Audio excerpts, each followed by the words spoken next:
Good afternoon, everybody. My name is Claire Schubert, and on behalf of the Gerald R. Ford Foundation, I'd like to thank you for joining us today for our virtual author visit. Today, we'll be learning about the book Gigi at the White House, and we'll be talking with the author herself, Gigi McBride. Gigi, welcome, and thank you for being with us today. Hi, thank you so much for having me. I'm so excited to be here. We're going to have some fun this afternoon. So you guys, Gigi now is studying to be a teacher at Texas Christian University in Fort Worth, Texas. But when she was younger, probably the same age as a lot of you watching today, she used to love to go visit her mom at work. And I'm wondering if any of you have gone to visit your grown-ups at work. It can be kind of fun to see where they go all day, right? Well, Gigi's mom worked in a pretty cool place, the White House. So the White House was actually completed in the year 1800, and every US president since John Adams has lived there. The White House is where the president and the first family live, but it's also where a lot of people go to do important work to keep our country moving. And when Gigi's mom worked there, George W. Bush was the president, and Mrs. McBride, Gigi's mom, worked for First Lady Laura Bush. So, Gigi, your book tells us so much about the White House, from the rooms inside to some of the fun events that take place there. And the illustrations are so cool, by the way. But before we get into Gigi at the White House, since I'm sitting here in the Gerald R. Ford Museum in Grand Rapids, Michigan, I thought it might be fun to take a look at some photos from when President Ford lived in the White House. Now, I've got some fun ones to show you. Our friend Lauren is behind the scenes here showing us some fun pictures. And while we're looking at them, I do want to remind you guys watching that if you have a question for Gigi about her book or about what it's like to be an author, you can use the Q&A box to ask your question or ask your teacher to type the question in. And you don't need to wait until the end. Just type your questions as they come, and we'll get to as many of them as we can at the end of the program. So, okay, here's our first picture here. And thank you, Lauren, for sharing these pictures from the Gerald Ford Library. So first we see President Ford with First Lady Betty Ford and their children in front of the White House in Washington, D.C. Now, this was long before Gigi went to visit her mom there. This was when President Ford lived in the White House. Now, this next photo we're going to see is of someone very special who also lived in the White House but had four legs. The Ford's golden retriever, Liberty. There's been lots of interesting pets in the White House. And Gigi, I know because I read your book that you might tell us a little bit about President Bush's dogs too. So then the next picture, also in Gigi's book, we get to see a pool at the White House. So I wanted to tell you guys that it was actually President Ford who had that pool put in the grounds of the White House. He loved to exercise, loved to swim, and swimming in the pool was a great way to get all that in every day. Now, this picture I think is so funny because look at all of the different reporters and photographers taking his picture, probably asking him questions while he's trying to swim. But hey, when you're the president, that's like part of the job, right?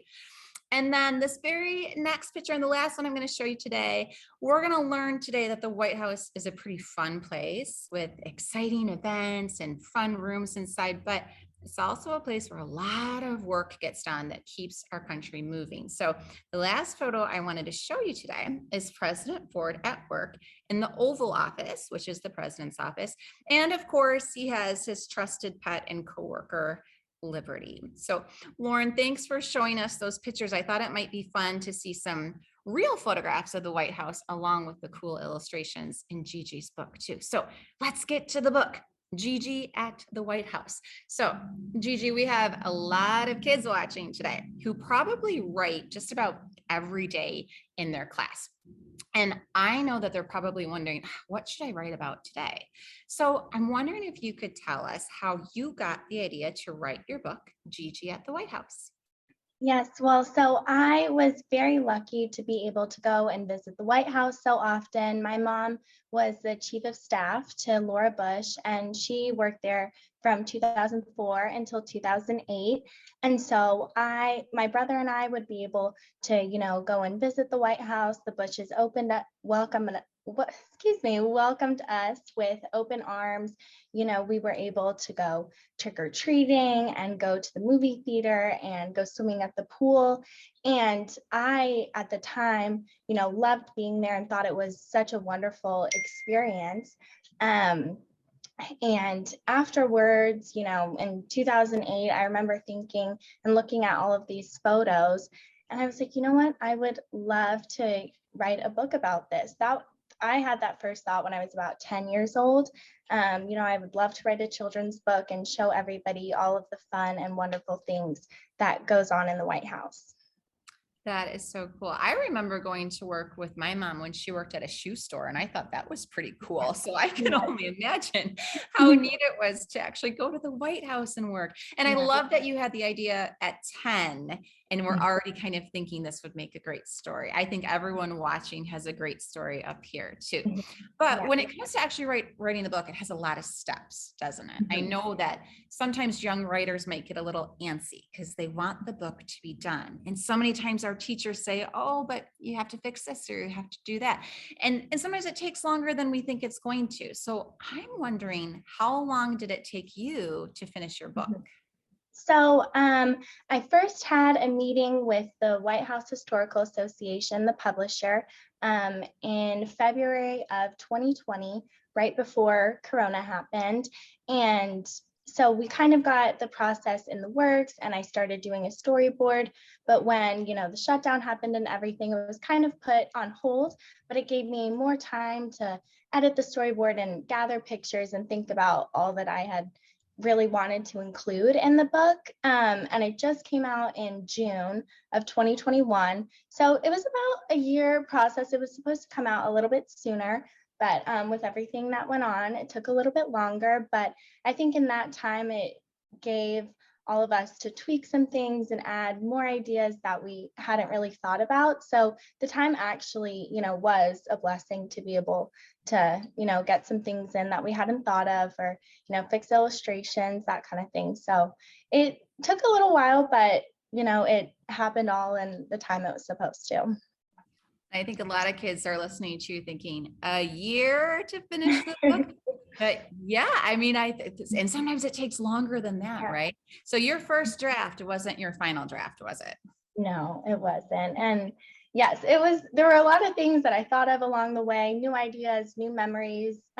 So it was fun to be able to add in some things or be like, oh, I would love to make that change, So I think it can get, you'll get a little antsy, be like, oh, I would just love for this to be done. But, time provides a lot of, reflection and that kind of thing. So the time was good for sure.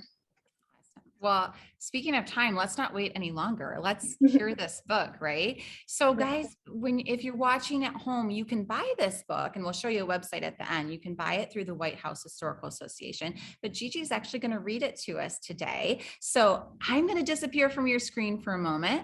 Lauren's going to bring up the pages, and let's all enjoy Gigi at the White House.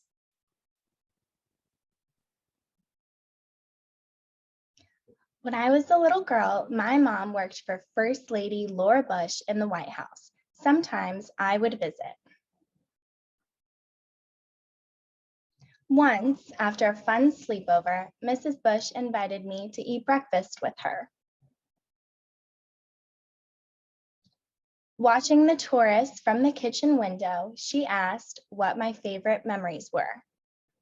Let me tell you all about them. My mom's office. Sometimes I sat at my mom's desk and pretended to make very important calls. The Secret Service agents. The agents let me borrow their sunglasses so I could look like them. The movie theater. The movie theater has big red velvet chairs and you can eat popcorn.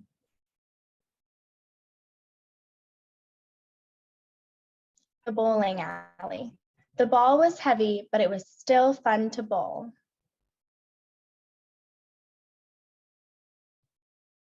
The dogs. I got to play with the dogs Barney and Miss Beasley in the East Garden.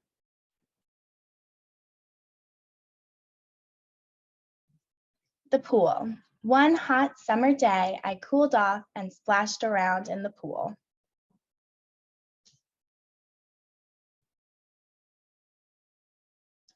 Summer picnics. I rode merry-go-round horses and real horses at the special picnic for members of Congress.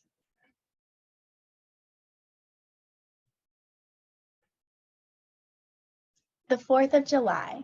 There's no place more fun than the White House lawn for watching fireworks.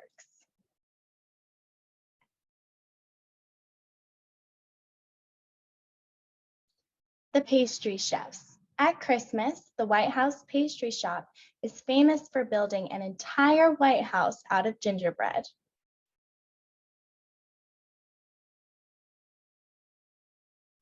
The flower shop. Sometimes I help the florist arrange the beautiful flowers.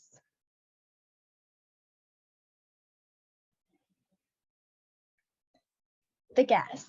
I met Olympic swimmers, gymnasts, and soccer players, and even got to try on a gold medal.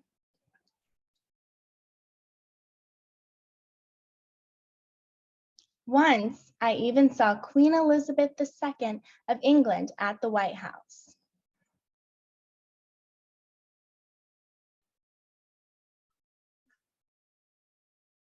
Halloween. I went trick-or-treating to all of the offices at Halloween.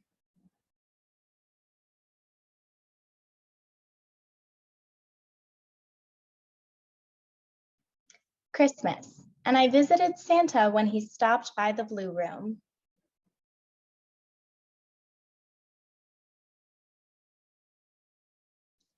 Easter Monday. At the Easter egg roll, there was a hunt for the golden egg, face painting, a petting zoo, and the Easter Bunny gave us carrots.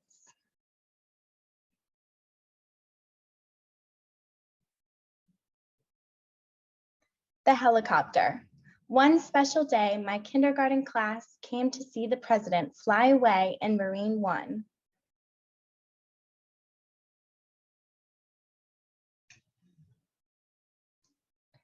The press room. I needed a stool to see over the podium in the press room.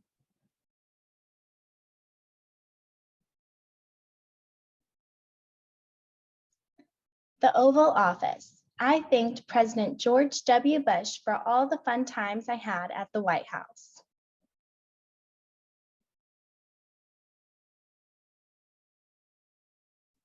I told Ms. Bush that with so many great memories, there could never be just one favorite thing. The First Lady smiled and I said, "Wow, I'm one lucky girl."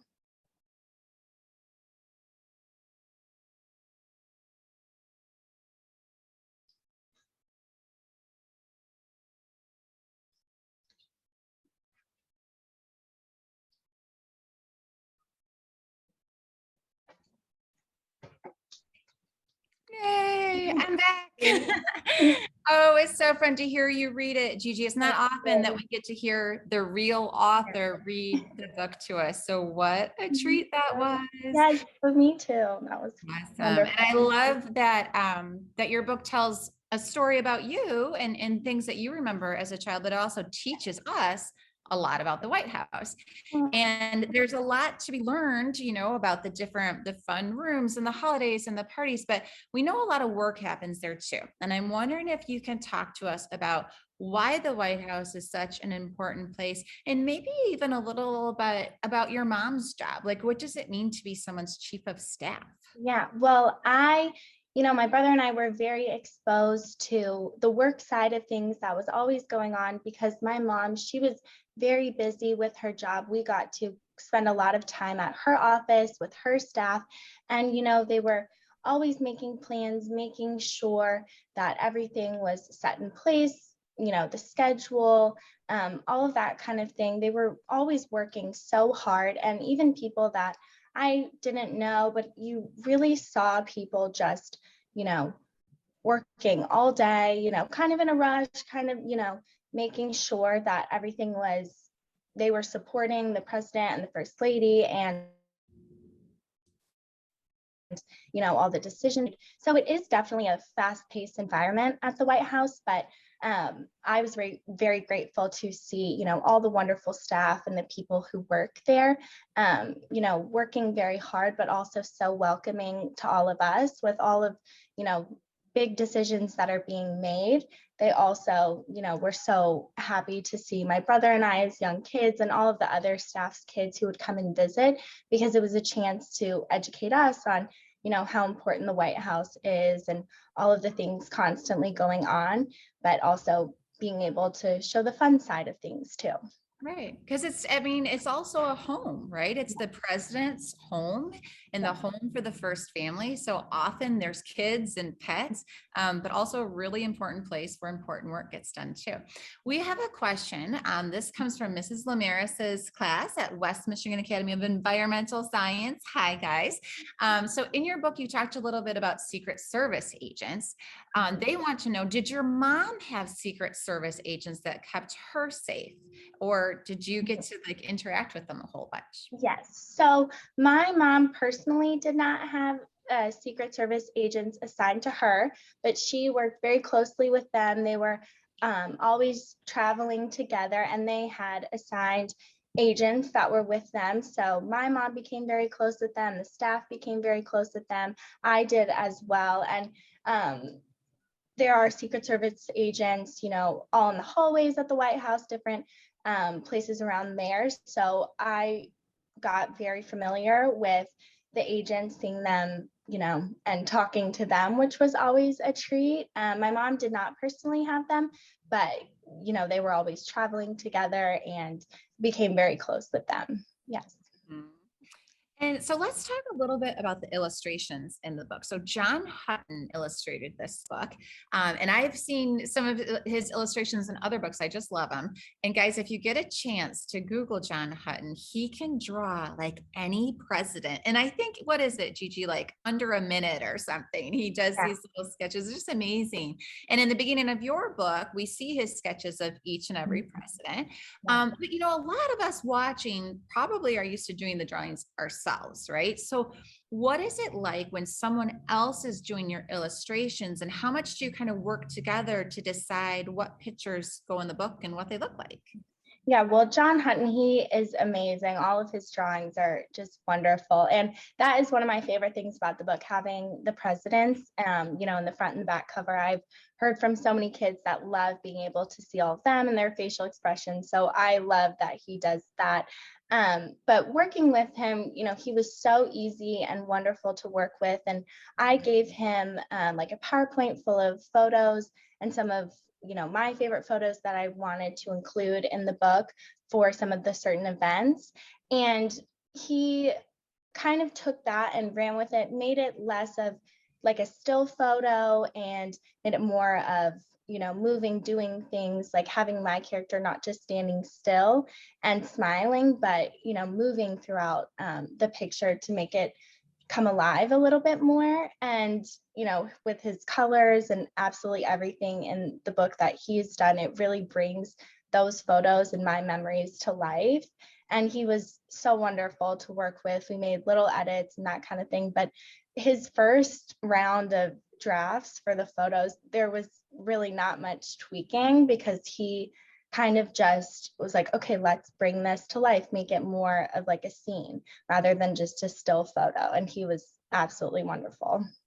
And how fun it must have been for you to see your Yeah. real photographs of your memories come into these drawings, right? Yes, And it I was gotta say, amazing. like Michael Phelps, yes, you can Yeah, tell it's Michael Phelps as soon as you look at exactly. the I picture, right? know. Yeah, Exactly. it's so fun. Okay, we have a few more questions coming in. There is a question from Kayla Center's classroom. Have you written any other books? And I would add on, do you plan to write more? So I have not written any other books, but I would love to write another children's book, maybe about another aspect of the White House or possibly the First Ladies. I would love to do that. So that hopefully will be in the works. But after doing this book, I've absolutely loved it. And it was so wonderful seeing it come to life and so surreal, seeing all my memories, put into one place and it was amazing. So I would absolutely love to write more books. Awesome. I think you will. I have a feeling you will. Thank you. We have another question from Kayla Center's classroom. Why is it called the Blue Room? That is a wonderful question, and I should know the answer to that, but I do not. Do you know the answer to that? Well, I don't want to oversimplify things, but I do think it's because it's painted blue. And I always think it's funny that we call it, the White House because it's white and the Blue Room because it's blue. But what I will say, like any good teacher says, when she's asked a question she doesn't exactly know the answer to, there's a place where you can find out. And if you go to the White House Historical Association website, you guys, if you're interested in the White House, or if this book piques your interest in the White House, they have amazing photos and stories, and so many good teaching resources on the site. So, so that's the best answer I can give you, Gigi. For sure. Yes. And Kayla Center says as well. Okay, and I have a question for you. We talked a little bit about how long it took, and it was kind of, a year. It's kind of a long time, right? Can you talk to us about the editing process? That's something a lot of young writers are learning to do. What was that like for you in publishing your first book? Was there an editor that you worked for or worked with? Was it sometimes hard to hear feedback? Tell us a little bit about that process. Yes. So the publisher, Marcia Anderson, and the editor, Lauren McGuinn, they were so great to work with. They're at the White House Historical Association. And it started out, I did a storyboard kind of putting together the events that I wanted to include in the book. And I had an idea for that kind of going chronologically. It goes from Halloween to Christmas to Easter. So kind of going in that order, but I wasn't really sure what I wanted to say on some of the pages. So except for, starting out with the sleepover with Mrs. Bush and kind of a reflection on the memories, I wasn't really sure what I wanted to say. So definitely that first round of edits was us kind of talking, okay, so what should we be describing, in the scene, like what is going on? And so that first round of edits was definitely more so talking about it. And then after, we had done the storyboard, we realized we just wanted to make it a little bit more simple sentences that were just kind of describing what was going on or the fun things, like for the movie theater, just showing that there's fun, big red velvet chairs, and there's popcorn, that kind of thing. So just describing the fun things. It honestly wasn't hard to hear feedback. One of my favorite things to do is write. So when I help edit someone else's paper, they, help edit mine. I kind of just take it as, they're helping to make it the best it can be. And I think that's really important about accepting feedback. Like people just want to, help you to make the product the best. And so the editors, they were really great to work with, and kind of just, we all wanted this to be a good product and that kind of thing. So it wasn't too difficult accepting that feedback. And after we had gone through the second round of edits, we'd kind of decided everything that we were going to say. So I definitely think it is a little bit easier in a children's book rather than, not like an adult book, but something, not a picture book, where you're going through, pages and pages of writing that you're constantly editing. So I think in that aspect, it was a little bit easier. Yeah. So even though you're the author and your name is on the front of the book, it's important to know that writing a book kind of is a team effort, isn't it? Definitely. You had Definitely. an editor and a publisher and an illustrator and probably a lot of other people that were part of this team too to make it happen. So that's an important thing to remember, right? Okay, we have a question from Ms. Postma's class at East Oakview Elementary. They are curious to know about the sleepover you got to have at the White House, and what did you do at that sleepover? Yeah, so I'm very, very lucky I was able to do that. It was in the summer in 2008. I was 8 years old, and one of Mrs. Bush's staff's children, she was staying, her and I had become friends, and we both got to sleep over at the White House on the second floor in the guest rooms. And we had gone to bed watching TV. It was really like any other, sleepover that you have. And then in the morning, I remember Mrs. Bush coming to me and asked if I wanted to have breakfast with her, and we went up to their family kitchen, and I remember we had raisin bran. Like, it was so funny because it's something that seems so normal, but when you think about it, you're at the White House. And after my mom had picked me up, I kind of just sat there for a few minutes, and I was like, that wasn't like any other regular sleepover, but even though it kind of felt like it. So that was definitely one of the most amazing experiences, to be able to say that I've slept at the White House. I definitely feel very, very grateful that I've been able to do that. I love that you remember that you had raisin Yeah. bran. And I love how it was like a very normal breakfast, Yeah. right? Like Yeah. you're saying, it's pretty normal to have a sleepover, to eat some cereal for breakfast, but in the White Yeah. House made Yeah. it a really kind of spectacular Definitely. event for you. That's awesome. There's a question about, so you mentioned, of course, Mrs. Bush, and President Bush is in the book. The question is about their daughters, Jenna and Barbara. And you also mentioned the dogs. I'm wondering how much you got to see the Bush's daughters and the Bush's dogs. We talked about, the White House is this big, important place. It's also a family's home. So what are your memories of their family and their pets? Yes. So, Jenna and Barbara were around quite a bit, and they would come up to like my mom's office. And I remember we had a bridal shower for Jenna, and she had an engagement party at the White House that we were invited to go to, which was so wonderful.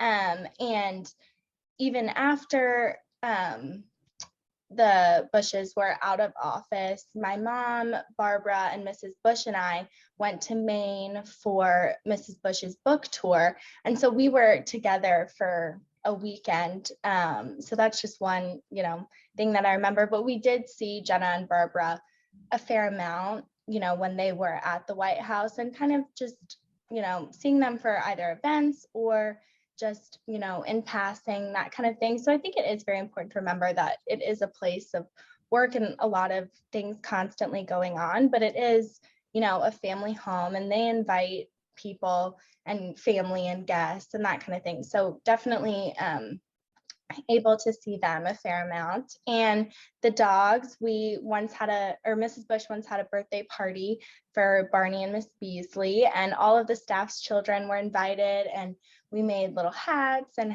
there was a dog birthday cake. So that was definitely fun to be able, to be with them. And that made it feel so welcoming and very much like a family too. Oh, a dog birthday party Yeah. at the White House. I want to go. I know. Okay. There is a couple of questions from Ms. Van Huysen's classroom. Two questions. How many rooms are in the White House? And also, you mentioned some of the celebrities, or at least they're pictured in the book, right? Who is like the biggest celebrity you met at the White House, or your favorite? Okay, so I'll start with the celebrity question. So for the Easter egg roll, Mrs. Bush had said to my mom that my brother Andrew and I were able to invite the musical guests because there's performers that will come and perform at the Easter egg roll. And so that in itself, we're like, that is amazing that, she asked us. I invited Hannah Montana, Miley Cyrus, and my brother invited the Jonas Brothers. Yes, and so they both came, and that was so crazy to be able to meet them and see them. And this was when, I'm trying to think of the year, I think this was probably 2007, so it was very early on. Hannah Montana was very popular. The Jonas Brothers were still getting started. And so they were very young, and we were able to go for their rehearsals and go on stage with them, which was absolutely amazing. And the Jonas Brothers actually came over to our family house for Easter dinner because my mom and Mrs. Jonas had become good friends. And my mom had said, why don't you guys come over and have like a nice Easter dinner at our house since you're always on the road, that kind of thing. So that was amazing to, have them come over. And we've stayed good friends with the Jonas Brothers since then. Yeah. If you can't tell from my reaction over here, that is amazing. Yeah. I have two daughters. One is watching. Hi, Eleanor. I wish my fifth grader was watching too, because she is just absolutely crazy for the Jonas Brothers. I know quite a bit about them now, Yeah. as well as Miley Cyrus and Hannah Yeah. Montana.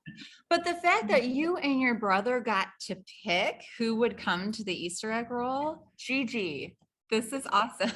That was unbelievable. And I still think about that very often. I think I'm so grateful that Mrs. Bush, asked us. She was like, yes, you guys would know who's fun and who the kids would want to see. And yeah, I still think about that very often, how that was extraordinary. So That is yeah. wonderful that she knew that you would make a good choice. And oh, how exciting. Okay, Yeah. well, there was another question, Yeah. not celebrity related in there. Number of rooms in the White House. Do you know the answer to that? This is really kind of making me think. I honestly do not know. Like you said earlier about the White House Historical Association, they also have a virtual tour of the White House on their website, which is definitely something that I'm really thinking I should do now. So I'm very sorry to your class. I do not know about that. This is the beauty of teaching. Our kids are always keeping us on our Yes. toes, asking questions. We're always learning. I can tell you that I don't know the exact number of rooms, but I do know there are 35 bathrooms in the White House. Here at the Gerald Ford Museum, we have a really cool model, and it tells you lots of different facts about the White House. There's also a replica of the Oval Office and the cabinet room, so you can kind of feel like you're there in the museum, which is kind of cool. Yeah, but great questions. There's a lot of questions. We're going to get to as many as we can. But another question from Miss Postma's class, and this is a good one because a lot of us are thinking about like what we want to be when we grow up, right? And they want to know, how did your mom get her job at the White House working for First Lady Mrs. Bush?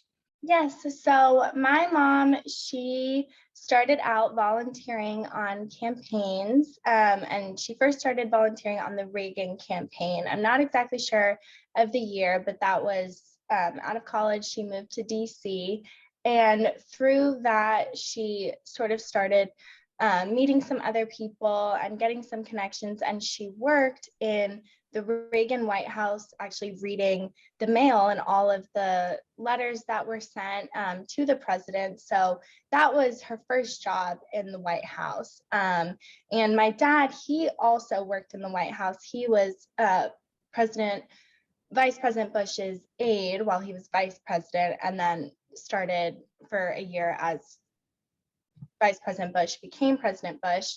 And so my parents actually met in the White House, and their kind of story was the same. They had started at these pretty entry-level jobs, and just it was all about meeting people and doing well in the job that they were in, and using that as a building block for the next thing. And in 2004, my mom had gotten a call from Mrs. Bush's office asking if she would be the chief of staff.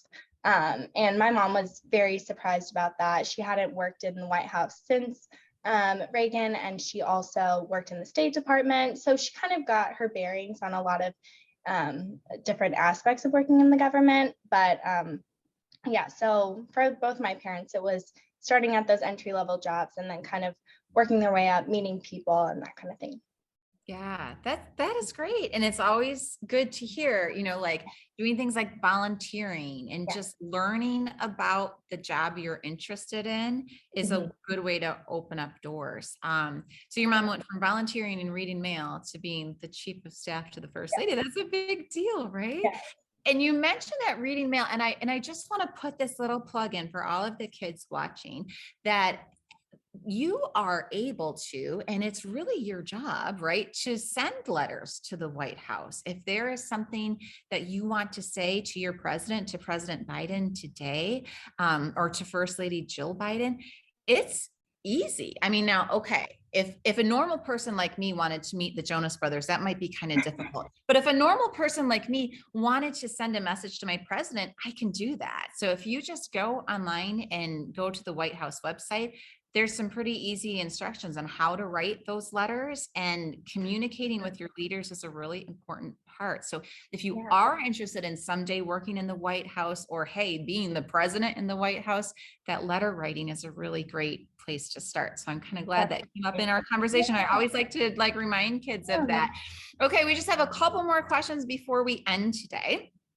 There was a question about from two different classrooms here. How often did you get to go to the White House, and do you still get to go to the White House sometimes? Yes. So in between 2004 and 2008, I can't count how many times I went, but there were times where my brother and I would go to the White House after school just to visit my mom and see her, and maybe go walk around DC a little bit. That happened pretty often because my mom was at work from 7 a.m. until 11 or 12, that night. And so visiting my mom at her office was sometimes some of the only times we would see her during the day. So I would say those casual visits were pretty frequent. And then the different events that went on at the White House, and that Mrs. Bush would invite us to come see movies, that kind of thing. That happened pretty frequently as well. So I can't count the number of times, but I do know it was pretty frequently. Definitely a couple times every other week, which, even thinking about that now, that is absolutely unbelievable. And I'm so sorry. What was the other Do question? you I totally still forgot. get to visit the White House today? So I was able to go to the White House for a White House Historical Association event last year with the First Lady Trump, Melania Trump, for an art installation. And that was the first time I had been back since I was probably 9 years old. And that was honestly a very surreal, emotional experience, because seeing, the White House being more grown up. And after having written this book, it was honestly very surreal to have been there. So that was the last time I had visited the White House. And, with the White House Historical Association, there are events that do go on, and my mom visits pretty frequently. But I would, every time I get to go back, it's really wonderful, and It definitely a sounds different like, perspective. and it sounds like the White House was kind of a second home, especially for your mom, but for Yeah, you and your brother too at those ages. So yeah, that's really cool. definitely. Okay, final question, Gigi. In the book, you tell Mrs. Bush that you can't possibly pick a favorite memory, Mhm. but do you have a favorite memory? Was there a party or one special thing that was like, that Mhm. really stands out for you? I know that I had talked about it earlier, but I definitely would say it was the sleepover, because as Mrs. Bush and I were eating breakfast, we were looking out at the tourists that were on the lawn. And she had said to me, she was like, how wonderful is it that, people come from all over the world to visit the White House? And she was just like, this is surreal, even being, on the other side of it. And that always made me think, the White House is the people's house, and like in our nation's capital and everything. And it's very surreal that so many people come from all over to visit, and should be a place that's open for everybody. And even on like the front cover of my book, me opening the door to the White House, that was kind of what I was aiming to do, to show people, the inside and the fun things that go on and everything that takes place. Because I was so lucky to be able to have those experiences, and I know not everyone is. And so that's why I wanted to, show that to everybody. And so I definitely think that's probably my favorite memory because it just encompasses really why I wanted to write the book. So That is awesome. So Santa, Michael Phelps, Hannah Montana, your favorite memory was that bowl of raisin bran at the breakfast table with Mrs. Bush. I love it. Gigi, this has been so great. I love that your book tells your story, but also teaches us about the White House and its history. I know I'm even more interested now than I was even before. Thank you so much for joining us today. Thank you so to much. yes, and thank you to our students in the audience and your great questions. I also want to make sure that we thank the Gerald R. Ford Foundation, our staff, our trustees, our Friends of Ford members who make these programs possible for us, as well as our friends of the White House Historical Association and FLAIR, which is the First Ladies Association for Research and Education. And all of you watching today can find out more about these organizations by visiting their websites that will come up on your screen in just a moment. But once again, Gigi, thank you so much for spending time with us today. Thank you. This has been so wonderful. And thank you for all the classrooms and the kids that joined. I'm so grateful that I've been able to do this. Big thank you to all of you watching today. Awesome questions. Have a great Friday afternoon and enjoy your weekend. Thanks for watching.